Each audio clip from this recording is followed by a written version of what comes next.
Hey everybody, we're here for a new episode of Five for Talk. I'm here with Caps, the captain of the show. Today we're going to be recapping the last round, which was the conference finals. We'll talk a little bit about the finals, Edmonton versus Florida. And then we're going to talk some Leafs talk, what we think they should do, just like a vague, very in-depth, extremely in-depth, vague idea of what they could do free agencies, signings, tradings, and whatnots. Hi, Caps. Hi. That's him. He is not drinking coffee. It's very late. Okay, so number one, how do you feel about the finals not starting until Wednesday? Um, I mean, would it have started on time if they went to a game seven? If any of these semifinal I matchups don't know. did, Honestly, I think they might have pushed it back. yeah. Um, I think it's unfair to Florida to gain the advantage of winning the series so fast, and then Edmonton gets just as long of a break, basically. Allows for each team to rest up some of the guys. I'm pretty sure they're all beat up, but makes for a very entertaining finals. This is what Oilers versus Panthers part two. Yep. And if you look at the history of finals, I mean, I don't. I believe Edmonton faced the Islanders three times, but they lost. Gretzky lost to the Islanders and then beat them the next time. Crosby lost to Detroit and then beat them the next time, and Hmm. McDavid lost to the Panthers, and people are saying it's going to follow suit. That's neither here nor there. Dallas versus Edmonton. Or do you want to say something on that? Go ahead. I mean, Charles Barkley picked the Edmonton Oilers. Yeah, Charles Barkley can't golf. Um, Dallas versus Edmonton. Well, how did you feel about that? Um, McDavid showed up. Stuart Skinner showed up. It's so funny because I'm watching Stuart Skinner and like he has these moments in the regular seasons. Like I can't believe that he is their goalie, and then he has these moments in the playoffs. Like Oh, I want to who's this clarify guy? just to get the heat on me. For the whole regular season, he had moments of like, "How are you the starting goalie?" Okay, Yeah, no, and Pickard, like, sure, good. He's doing really well. He had an actually good season. But if you look at his career and his career stats, he's a very bad goalie.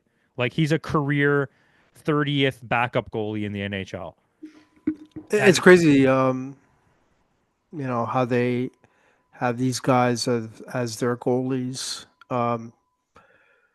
For the regular season. But then like they just, I don't know where they come from. Like when they start the playoffs, it's like they're totally different goalies.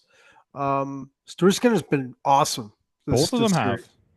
Like uh, Picard is, I believe he's still injured, right? I I'm think pretty sure. so. It's the issue they have is in the losses, Skinner looks terrible. Like in the games that he lost, he's been very bad. Yeah, But when they're winning, he's playing excellent. So you can't really knock them there.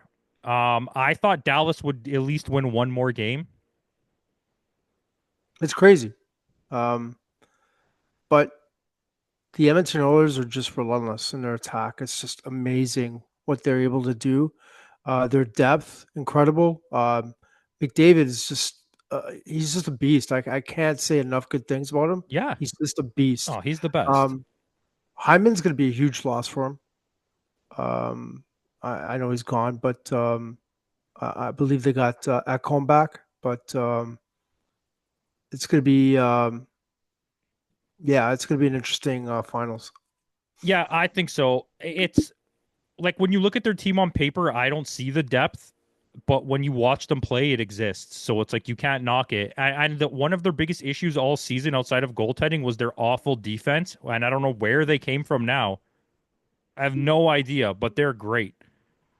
They're great. I agree with you 100%. Um, yeah, no, I think depth is going to be the deciding factor for this They've finals. been they've been It's pretty chippy too.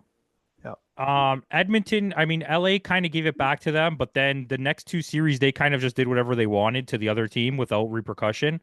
I do think Florida will be just as dirty because I'm sure Kachuk is like just drooling to take out McDavid's head. Um, so I mean, we'll see that when we get there. Florida faced Carolina. Florida absolutely demolished them. I can't even believe Demolished. Carolina won a game. And like, I'm not saying this to knock Edmonton because Edmonton got where they got. Okay, they if the Leafs beat Florida, I think it's a free ride because they would have beat Carolina for sure. Watching the way that they played against Florida, and they're the type of roster they have would match up really well with Edmonton as on top of it. Um, just saying that has nothing to do with it. The Panthers versus the Oilers. I got the Panthers in 7. I can't argue with that. I mean, the Panthers have the best third line in the NHL, and I believe that just they are just going to be um, just as difficult in this series to handle like they were in the last few series. Yeah. Um, but I mean, they David, if you look at what they ran through, okay, so Edmonton, yes, Dallas was a tough team. Dallas was good. Vegas was pretty beat up. It's still a win. LA didn't even put up a fight barely against Edmonton. yeah, not after game two. Florida beat Tampa Bay, who was pretty good, finished better than they did in the standings. Florida then beat the Leafs, who were like arguably one of the top 5 teams this season in the regular season, and then demolished Carolina, who was the number 1 team in the or no, Washington was, but Carolina beat Washington. So I I, mean, I, when I look at Florida, they don't care what position they yeah, finish in the season. They're just that damn good. and Bobrovsky, man, his stats for the playoffs are crazy this year. He played every They're- game. He has not missed one game. he is the premier playoff goalie. Yeah. Uh, Um, for me, I think the deciding factors is going to be will the Oilers goaltenders goaltend, and will the will the Florida Panthers keep up with the physical dirty play that's coming out of Edmonton? And I don't mean that in a way that like calling them like bad or something. I mean oh, like they're dirty. they're playing playoff hockey. Yeah, so they're doing what they need to do to win. Yeah, and that's what sometimes what you got to do. And I Yeah, think those are going to be the two big X factors for both teams. I agree. Do you want to move on? Well, I like the segue because we're talking about playoff hockey. Um, and obviously the Leafs are eliminated, and we're Leaf fans, and we've Unfortunately, yes. hey, um, this is just a discussion. It's like I'm opening it up, and you can all the people out there listening and watching, like, hit us up in the comments. What do the Leafs need to do to take that next step? Yeah, and normally I would ask for you to call us stupid or something, but in this situation, rather than just yell at things, give us a better solution to whatever we say here. Because I'm very open to listening to options. I've watched, and not even to prepare for this video at all. I just want to point that out.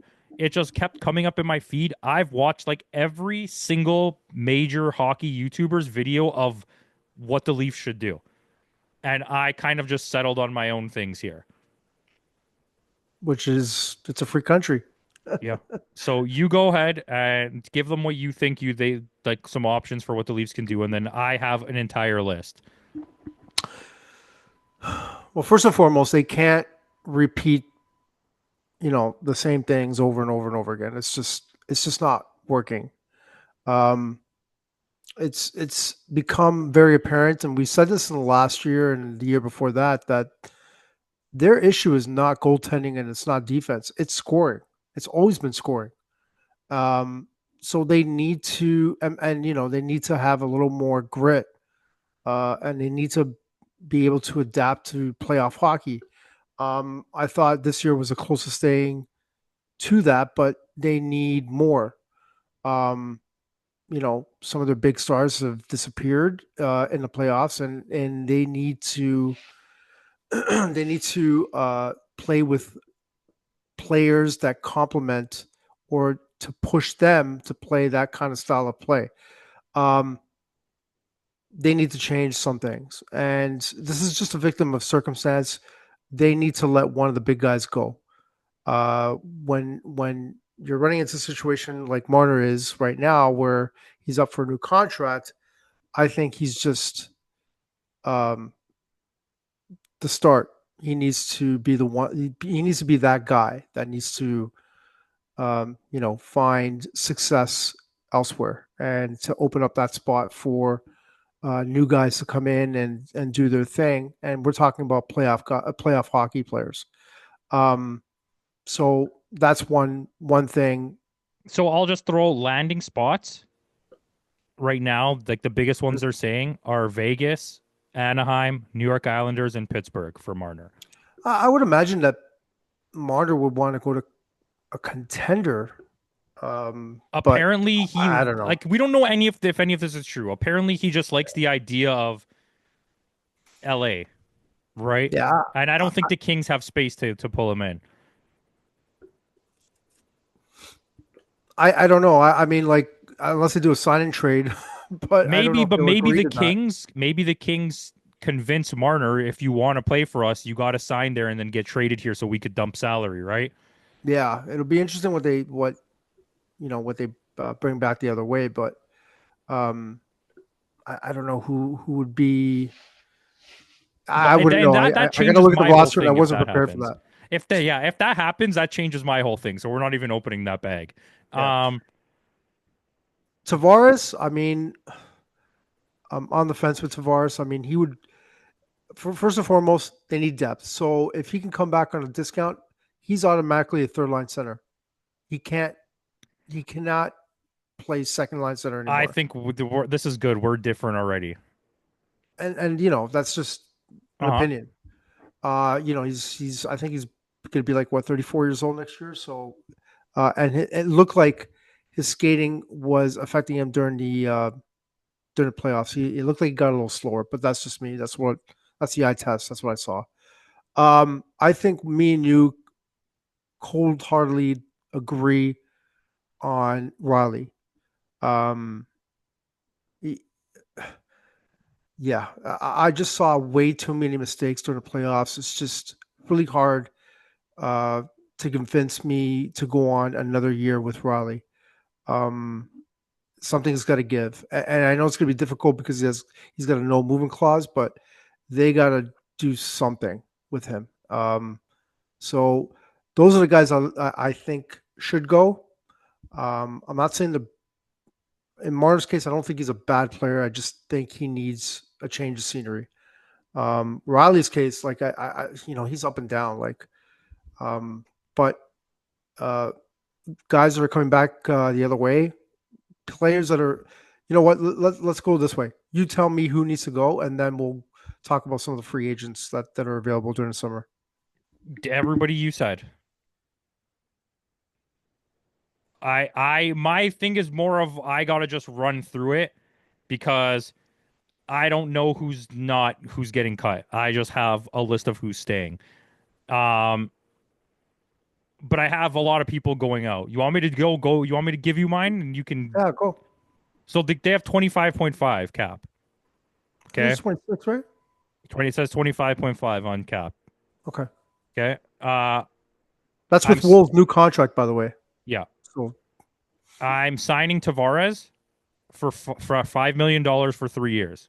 That's what you're getting.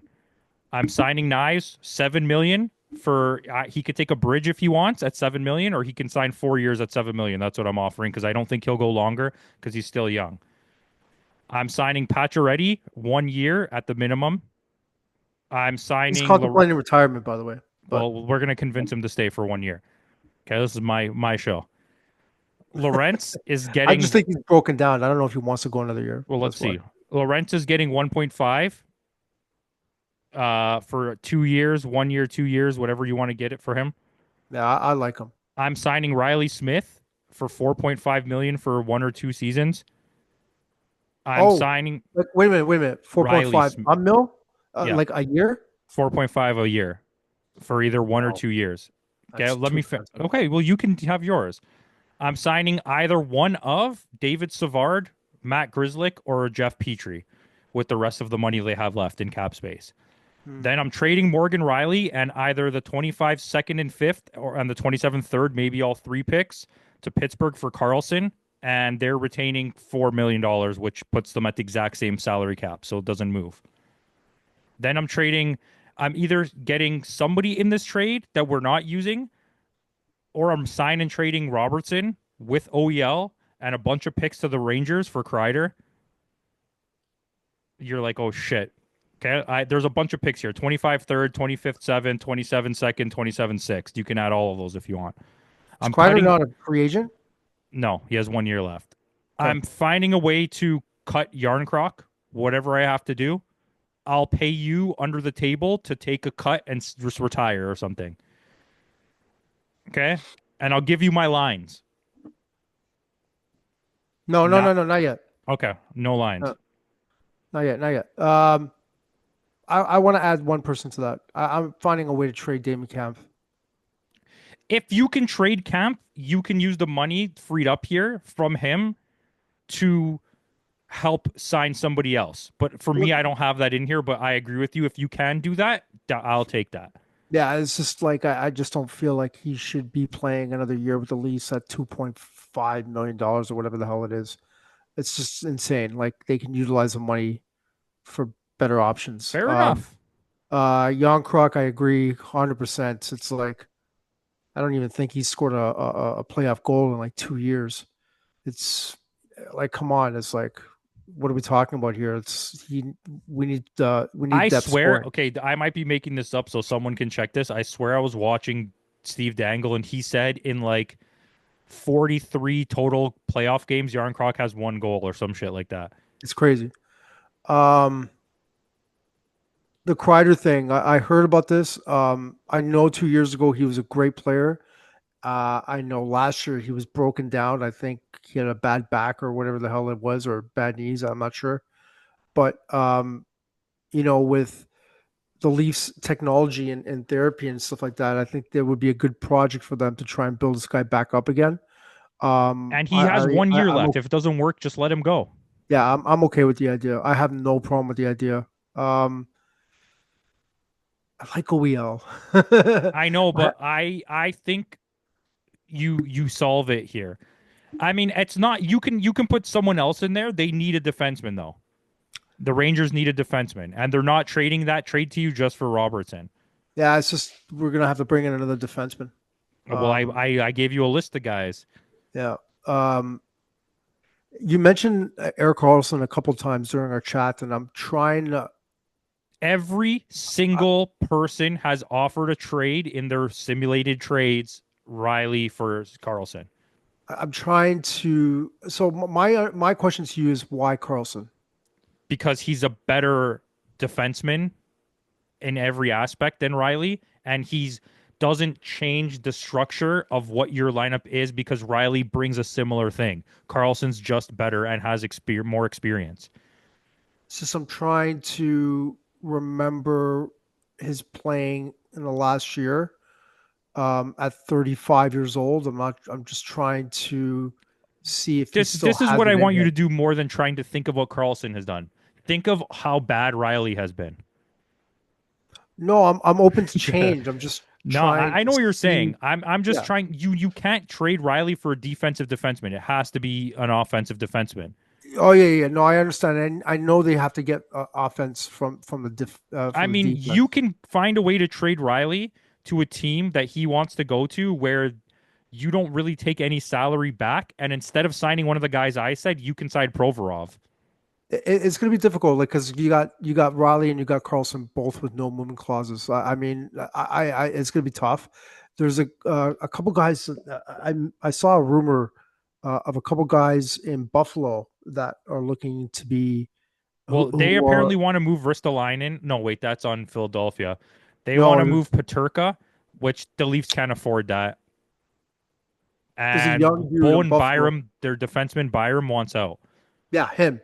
but he's not an offensive defenseman really. He's a little bit. He's like he's like a two-way, but he's more defensive.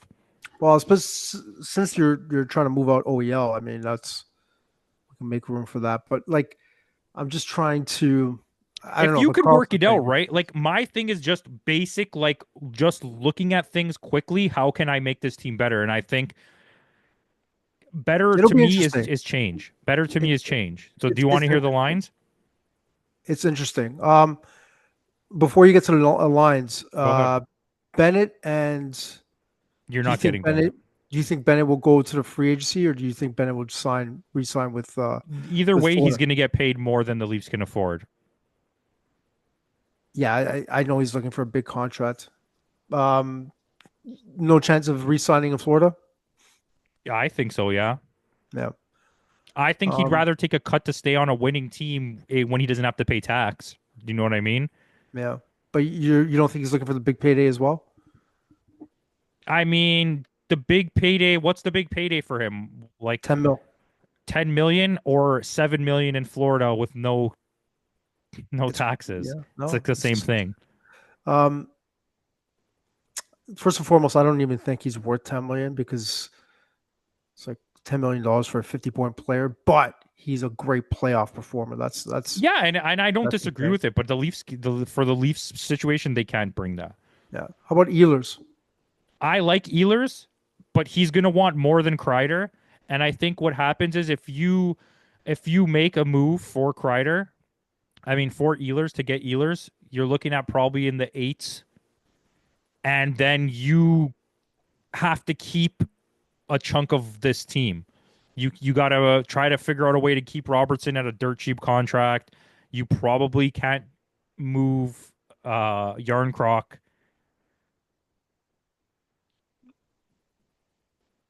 Okay. So How about this? Brock Besser. Brock Besser's going to cost you like $8 million or $9 million. Kreider right now is 6.5, and you only have to have one season, and then you can figure it out next year. That's why I'm saying that, right? I want Brock Yep. Besser, but if you get Brock Besser, it leaves you with nothing to. If you take the Besser trade, you can't make any defensive moves. You have to keep your defensive core that you have. Are you trying to keep things open for McDavid to Well, Toronto? I mean, you can make that work regardless. That'll be interesting. Yeah, because the cap I goes up think you would again. figure out a way to make it work. But if you want to take Brock Besser, you have to probably end up with one of your wings being a really like low tier player. All right, let's hear the lines. Well, for what I have Nyes, Matthews, Kreider. I have McMahon, Tavares, Nylander. I have Domi, Lawton, Riley Smith. I have Pacioretty, Camp, Lawrence, and with Reeve as the extra forward. And then on defense, I have McCabe, Tanev, Carlson, Carlo, Benoit, Simon, and then either Grizzlick, Savard, Petrie, whichever one you're able to get, and Myers as your sixth guy. And then with all of your draft picks you have, you only draft offensive defensemen and goalies for the next like 2 years. Man, I'm looking at that team. I probably think there's probably going to be worse than this past year. But the thing I'm saying, the reason I'm saying this, okay, is I think that the upgrade for the Leafs is change. Oh no, I'm all for the change. I It's a think you lose a necessary. 100 point guy, right? But Riley Smith can score you 20 something goals, and Kreider can score you 20 something goals, which is what you need, number one. Number two, just the idea that the team is going to be a little bit different than it was last year is more important to me than trying to make a big signing. What I do want, I want Brock Besser. But with Brock Besser comes injury problems and also the fact that, like I said, you're gonna have one spot that you're gonna really struggle to fill. You're probably gonna if you can bring in Brock Besser and still get like Riley Smith on a cheap contract or someone like that, a kind of gritty third line scorer, I Brendan can live Tanev. with Brock Besser, but I don't know if that's going to work. Sam Bennett definitely won't work. I'd love to get Sam Bennett, but they're not getting Sam Bennett, I see Brendan Tanev more likely to come to the Leafs than which is yeah. fair. I mean, there's a lot of stuff too, right? Like if you can figure out a way to make a trade with the Islanders who really want to move off Barzal, maybe and try to go in a new direction. You could pull something like that off. I don't know. Yeah, I was gonna bring up Brock Nelson, but I don't even see that coming. You're That not guy's going to get it's it. You just could yeah, get you it's could not try to happening. go for Noah Dobson because he Yeah, had a down year in the island, and you could probably pull that defenseman in, and that's a defenseman move for you, right? yeah. Like there's other options. Like I said, I'm going for like a basic facelift for what the team is just to move. And not I'm not saying this is a better team on paper, but I just think you need goal scoring and you Robertson wasn't scoring any goals. I mean, he can, but he wasn't. Marner puts up 30. I just with Robertson, I just don't think he gets a fair shake. With you know, but he does I make think some. what you He does make essentially some. want here is you want to have movement space. You want to have a lot of guys on 1 year contracts or movable contracts going into this season so that if the Connor McDavid situation actually is possible, every team's going to go for him, right? Every team. There's nobody that's Everything. not going to go, Yeah. right? When Nathan McKinnon's contract up, the same thing's going to happen. Mm. It's you need to have you need to be able to create space for that. And I think if you lock in Brock Besser or you lock in Sam Bennett, you're not getting Connor McDavid. And I think Tavares at 5 million is movable. Well, I mean, hopefully they don't give him a no moving clause, but Stop. um, Everyone in the NHL, stop. No it, movement it's clauses. it, it's ridiculous. Like I'm looking at Camp and Yarncroc, and they have like a limited 18 team. There's No, three players in the NBA who have no movement clause, and one of them's LeBron James. it's yeah, these contracts are crazy. Um, but it makes it difficult to trade some of these guys. It's going to be interesting this offseason. You know, once there are people online and social media that once they saw the free agency list of players available during the summer, a lot of people have come out to say, "Oh, they should re-sign Marner because there's not a lot of good options out there," and that is not the kind of change that I No, want. and Or Steve that's Dangle made a really good point. He said if you take that $12 million and you get two $6 million wingers, you're better off. But they do have to sign people, right? Like you have to sign Nyes.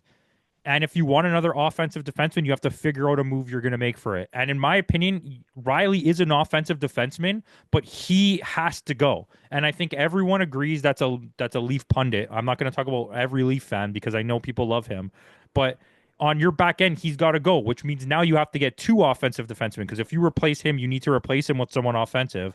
Then you got to figure out another move. And the problem with my trade is OEL is also an offensive defenseman. But in order to get Kreider, you would need to move him. So it's like because New York is looking for defensemen, puck moving defensemen. So you, yeah, they would have to definitely be creative with their trades and stuff like that. It'll be interesting. You know, but we'll see what happens. I'm curious to see what happens. But I'm looking at next year as being a very difficult year for the Leafs. Um, you know, we'll see what happens, and yeah, that's pretty much the conversation I want to have with you. I mean, it was pretty good. If you guys here know anything out there, just tell us in the comments, and also tell us we're stupid. All right, thank you.